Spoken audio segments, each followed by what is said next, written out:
Tired of your personal Cash App looking like a chaotic flea market instead of a professional business hub?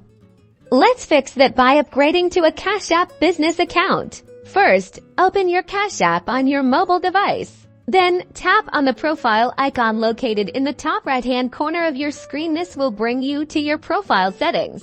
Scroll down through the menu until you find the option labeled Personal.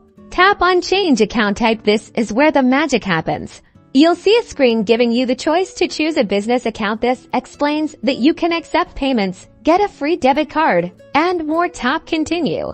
Next, Cash App will ask for information about the type of business you have. Select the category that best fits your type of business. You'll be prompted to confirm your business details, like your business name. This name will be visible to your customers. And boom, you now have a Cash App business account.